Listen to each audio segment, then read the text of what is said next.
So what don't the talking heads on the right give you? Um, I would say they don't give you answers. A whole lot of spinning wheels. People like Ben Shapiro seem to be just a trap for conservatives with low IQ. Because he comes off as intelligent, but if you watch him long enough, you realize that he has no answers, only criticism. So I want to start covering some answers. How do we save our civilization if it even can be saved? Well, these ideas are going to come across as extreme, but I don't see any other way to get us out of the mess that we're in. Um, Number one, we need to stop all foreign aid. The idea that a country that is $21 in or $21 trillion in debt has any business helping other countries is just implausible. Like, how could anyone think that that's a good idea? And to put 21 trillion into a concept that you might actually be able to see, if you stacked dollar bills on top of each other, $21 trillion in dollar bills stacked would go to the moon, back to Earth, and then halfway back to the moon. And I would say our debt is the largest security risk to the United States. I've heard estimates that if we hit 23 trillion, there's no way we're coming back. So we need to stop foreign aid.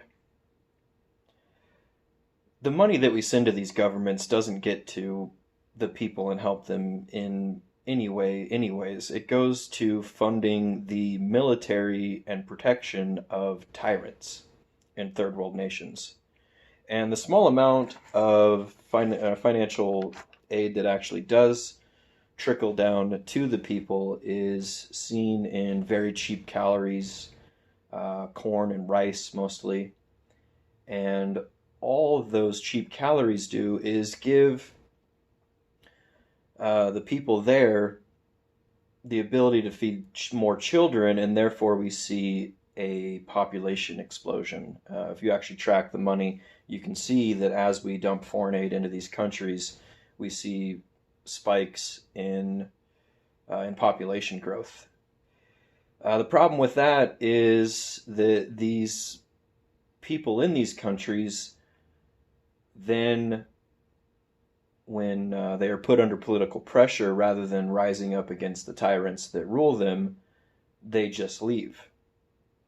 The West has given these people an out. We see this in the migrant crisis in Europe. These people have been given a way to flee these tyrants rather than face the tyrants. And as somebody who dealt with bullies in high school and in middle school and grade school, because I changed schools a lot, running away does not solve anything. You have to rise up against tyrants. The United States fought off the largest military power on the earth at the time, the British. Now, we then spent the last 250 years enriching our nation, and now we're expected to just hand over that enrichment to the third world, and it does nothing but hurt everyone involved, other than the tyrants and the politicians. We allow a bleed-off valve for political pressure.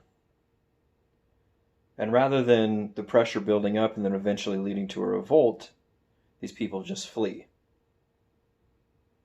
And then they come into our countries and they live off of the welfare state. More than 50% of all immigrant households in the United States are on welfare. They didn't come here to make our country better. And shouldn't that be what immigration, if we have immigration, does? So we've seen this population flee into the West in Europe and then in Mexico and Guatemala and all that. They come north through our porous southern border. And the fact of the matter is that if you ever want to shut someone down in, the wall debate, Mexico has no excuse to be a third world nation. They're a third world country. They live their country is right next to the richest country in the world. Now, why are they a third world country? Because of their politics. Because tyrants and corruption runs that country. And because these people are not forced to stay in their country, they don't rise up against the tyrants. Mexico is very, very rich in natural resources. The Mexican people are hardworking, and the fact that they're a third world country, there's just no excuse for it. If Mexico had the right government in place, it would be a first world nation. But because we allow this political pressure to just bleed off into the United States rather than stay there and fix their own country, it hurts both nations. It hurts us because we see a rise in welfare use among immigrant populations, and it hurts Mexico because Mexico doesn't change. It just stays the same or gets worse.